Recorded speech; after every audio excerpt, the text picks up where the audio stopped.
ما يلفظ من قول إلا لديه رقيب عتيد. Tidak ada suatu kata yang diucapkannya, melainkan ada di sisinya malaikat pengawas yang selalu siap mencatat.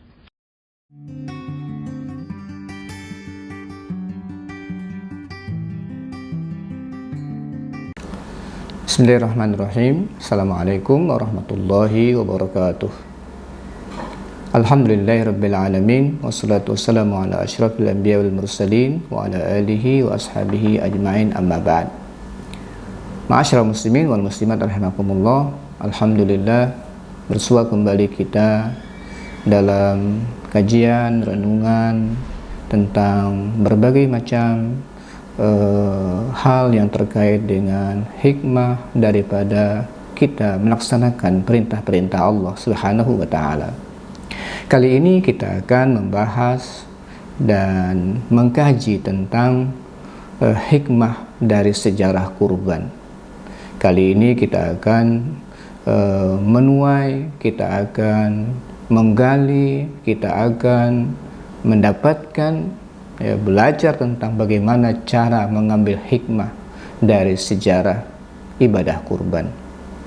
Ma'asyiral muslimin wal muslimat rahimakumullah, untuk mengkaji ini ada baiknya kita merenungkan surah As-Saffat mulai dari ayat ke 101 sampai ke 113. Di situ kalau kita tadaburi, kita renungkan makna-maknanya, kita akan mendapatkan banyak sekali hazanah yang akan mengantarkan kita menjadi orang yang bersemangat untuk melaksanakan ibadah yang dilakukan dan dicontohkan yang pertama oleh Nabi Ibrahim alaihissalam dan Ismail, kemudian dilanjutkan oleh Nabi Muhammad sallallahu alaihi wasallam. Ma'asyiral muslimin wal muslimat rahimakumullah, Allah Subhanahu wa taala berfirman, A'udzubillahi minasyaitonir rajim, fabasysyarnahu bighulamin halim. Fabasysyarnahu bighulamin halim. Falamma balagha ma'ahu as-sa'y, qala ya bunay, inni ara fil manami anni azbahuk fanzur madza tara. Qala ya abati if'al ma tu'mar satajiduni insya'allahu minas sabirin. Falamma aslama wa tallahu lil jabin wa nadainahu ay ya Ibrahim qad saddaqta ar-ru'ya inna kadzalika najzil muhsinin. Inna hadza lahuwal bala'ul mubin wa fadainahu bizibhin 'azim. Wa tarakna alaihi fil akhirin salamun ala Ibrahim kadzalika najzil muhsinin innahu min ibadinal mu'minin. Wa basyarnahu bi ishaqa nabiyyan minas salihin wa barakna alaihi wa ala ishaq wa min zurriyyatihima muhsinu wa zalimun li nafsihi mubin. Itulah ayat-ayat dari 101 sampai 113 dari surah As-Saffat, merupakan pelajaran sangat penting untuk kita gali saat kita hendak melaksanakan ibadah kurban. Tapi untuk ibadah kurbannya sendiri kita bisa baca dari ayat 101 sampai 107. Ma'asyiral muslimin wal muslimat rahimakumullah, mari kita lihat satu demi satu bagaimana Allah Subhanahu wa taala menceritakan dan mengabadikan kisah ini. Fabasyarnahu bighulamin halim.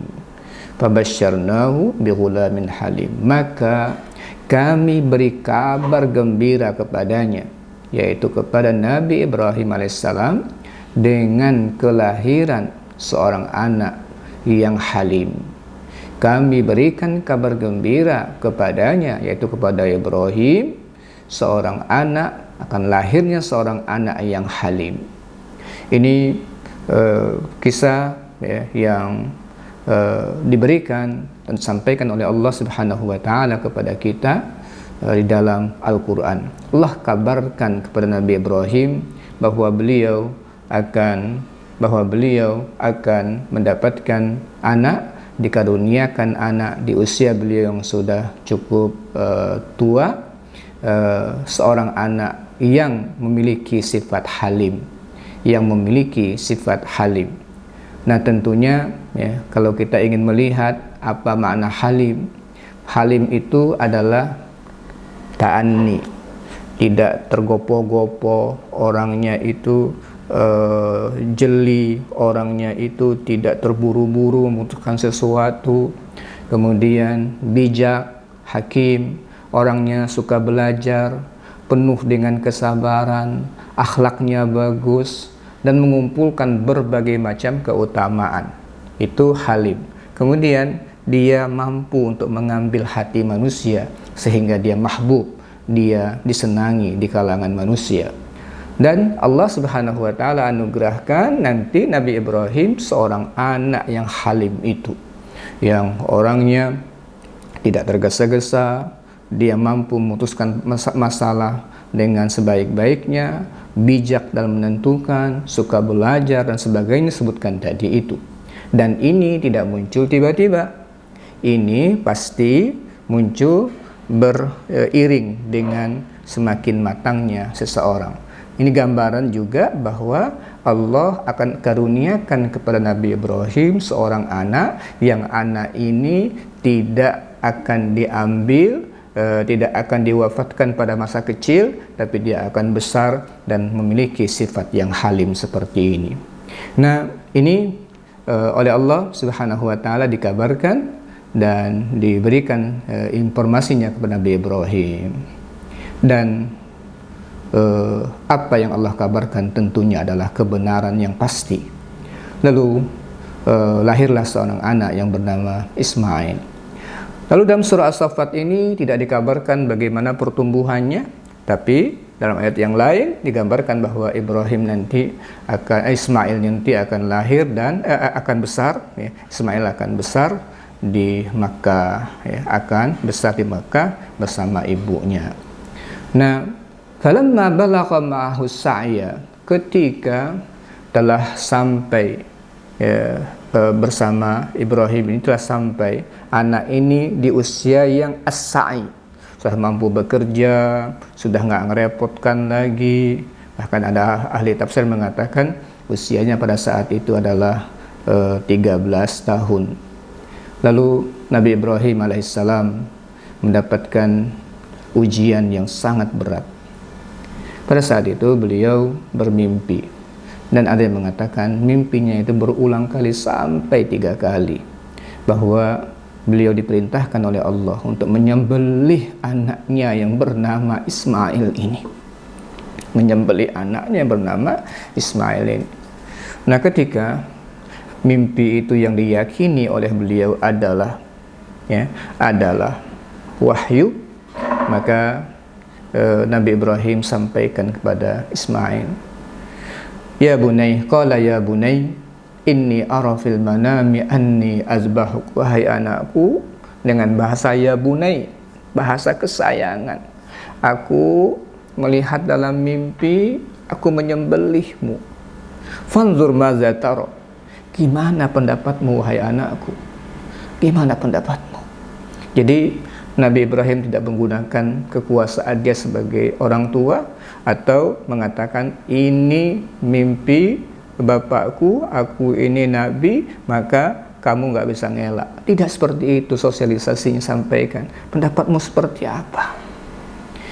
Jawaban dari Ismail mengagetkan, luar biasa Ismail ini. Apa jawabannya? Qala ya abati. Dia mengatakan, wahai bapakku, dan panggilan bapak yang berpanggilan yang sangat panggilan sangat beradab, tidak sama sekali ada rasa ketakutan, rasa diintimidasi, kemudian marah dengan pernyataan bapaknya, tapi memanggil dengan bahasa yang sangat halus, sangat lembut, sangat beradab. Ya abati, if'al ma tu'mar, lakukan apa yang diperintahkan kepadamu. Coba bayangkan, bapaknya hanya mengatakan, aku lihat di mimpi, aku menyembelihmu. Tapi apa jawaban Ismail? Lakukan apa yang diperintahkan kepadamu.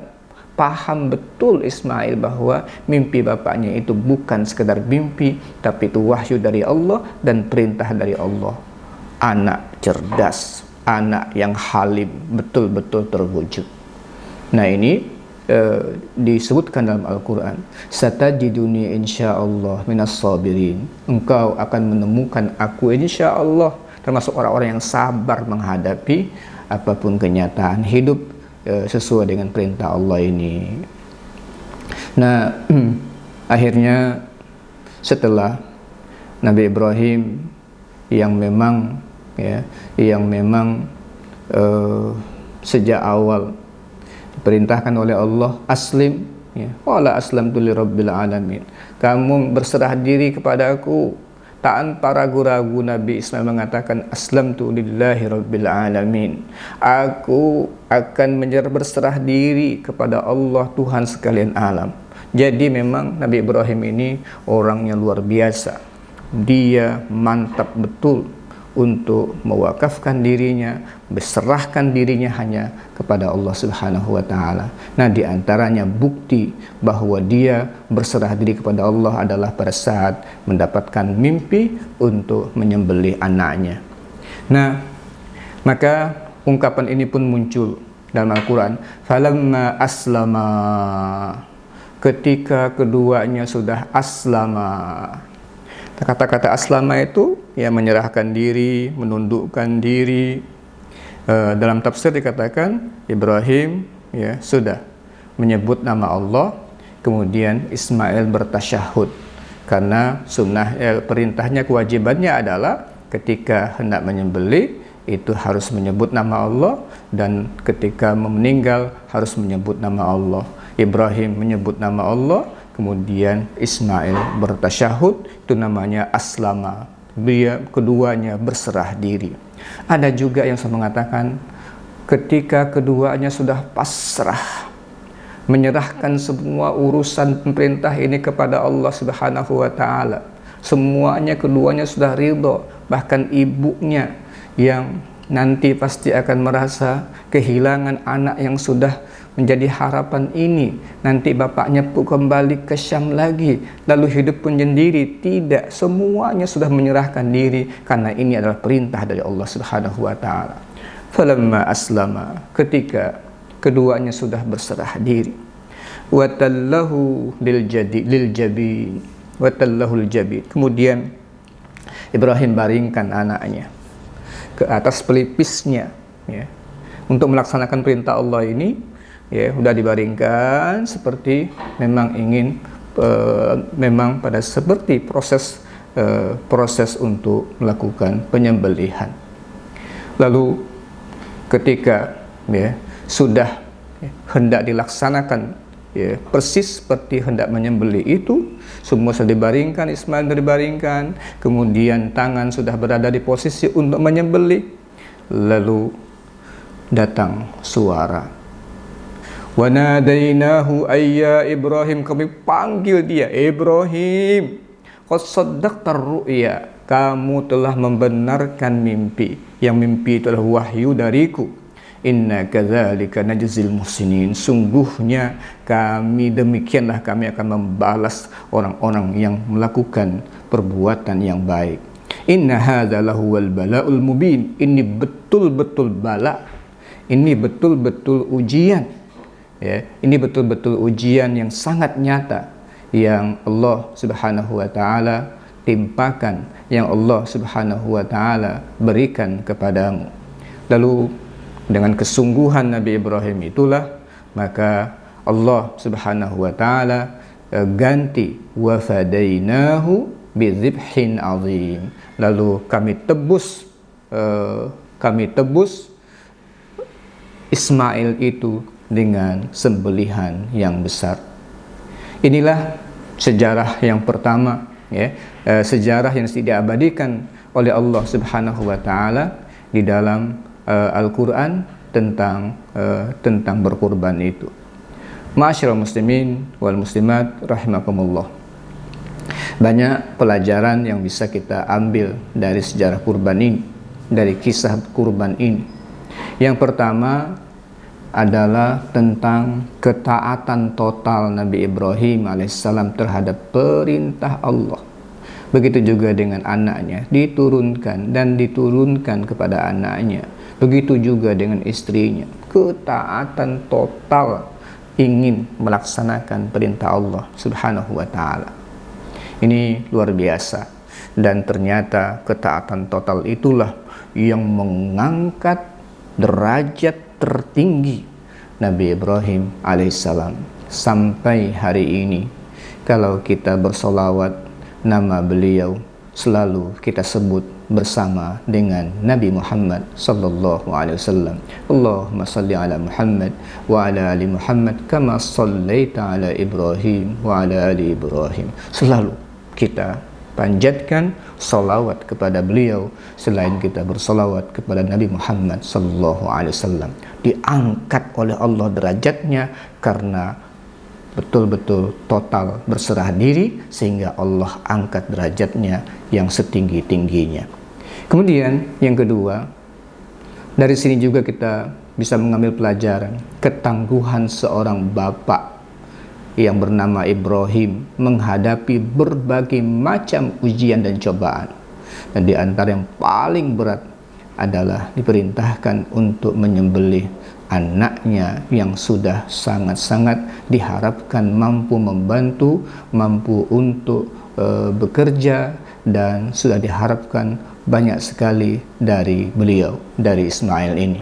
Tapi karena perintah Allah dilaksanakan, ketangguhan seorang bapak menghadapi berbagai macam ujian dari Allah Subhanahu wa taala. Yang ketiga, kesalehan anak yang tiada tara, patuh dan taat dengan perintah orang tuanya, karena dia tahu bahwa orang tuanya adalah melaksanakan perintah Allah. Jadi kalau kita melihat anak soleh ini tidak tiba-tiba datang, tapi kebanyakan bersumber dari orang tua yang soleh.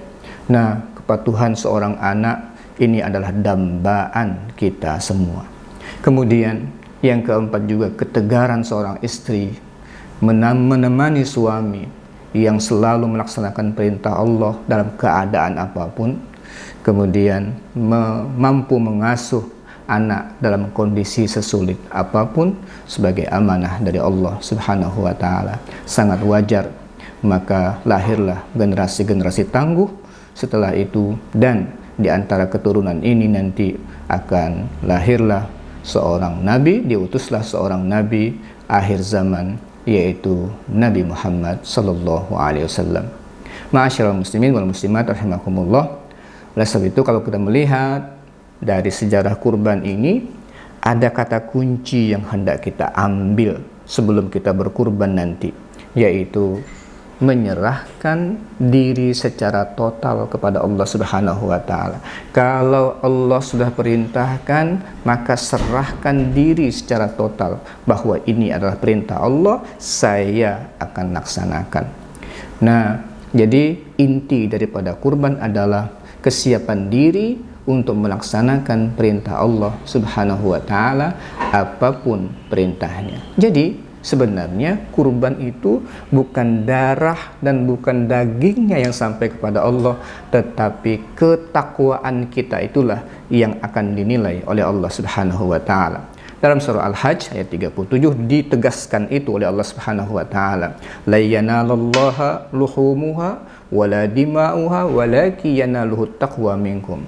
Yang darah, daging itu nggak sampai kepada Allah, yang sampai adalah ketakwaan dari orang yang melaksanakan perintah berkurban tersebut. Nah, dengan kita mempelajari dari tujuan berkurban dan sejarahnya, mudah-mudahan semakin mantap kita untuk melaksanakan perintah Allah Subhanahu wa taala yang bernama kurban ini.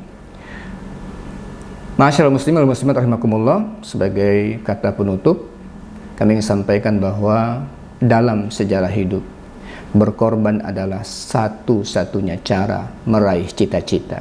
Semakin tinggi cita-cita, maka tingkat pengorbanannya harus lebih besar. Oleh sebab itu, di hari-hari terbaik, ketika kita hendak mendapatkan pahala terbaik dari Allah Subhanahu wa taala, ada hal yang diperintahkan oleh Allah Subhanahu wa taala kepada kita, di antaranya adalah dengan berkorban, dengan memotong hewan yang diperintahkan oleh Allah Subhanahu wa taala. Mudah-mudahan perintah yang secara umum dibandingkan dengan pengorbanan Nabi Ibrahim, jauh nggak mungkin kita bisa bandingkan. Ya, malu kita kalau hendak membandingkan kurban yang diperintahkan oleh Allah kepada kita dengan hewan itu dibandingkan pengorbanan yang dilakukan oleh Nabi Ibrahim alaihissalam. Tapi itulah kita, rahmat Allah Subhanahu wa taala kepada kita hanya diperintahkan untuk bertakarrub, untuk mendekatkan diri kepada Allah Subhanahu wa taala atas nikmat yang diberikan kepada kita dengan kita melaksanakan ibadah salat dan dengan kita berkurban hewan. Mudah-mudahan kita dimudahkan oleh Allah Subhanahu wa taala untuk melaksanakan ibadah ini dan mengambil nilai-nilai dasar, mengambil hikmah-hikmah besar itu, supaya kita sebagai seorang bapak ingin terus menjadi orang yang selalu mendekatkan diri kepada Allah Subhanahu wa taala, menjadi seorang ibu yang selalu berusaha untuk terbaik mengasuh anaknya, akan melahirkan anak-anak yang berkualitas, halim, yang suka belajar, yang tidak tergesa-gesa, memiliki nilai kebijakan dalam menentukan sikap, dan selalu bisa merebut hati manusia sehingga orang menjadi senang kepadanya. Mudah-mudahan Allah Subhanahu wa taala berikan kemudahan dan taufik bagi kita untuk senantiasa melaksanakan perintah-perintahnya pada saat kapanpun dan dimanapun sampai kita dipanggil oleh Allah Subhanahu wa taala. Aqulu qouli hadza wa astaghfirullah li wa lakum. Assalamualaikum warahmatullahi wabarakatuh.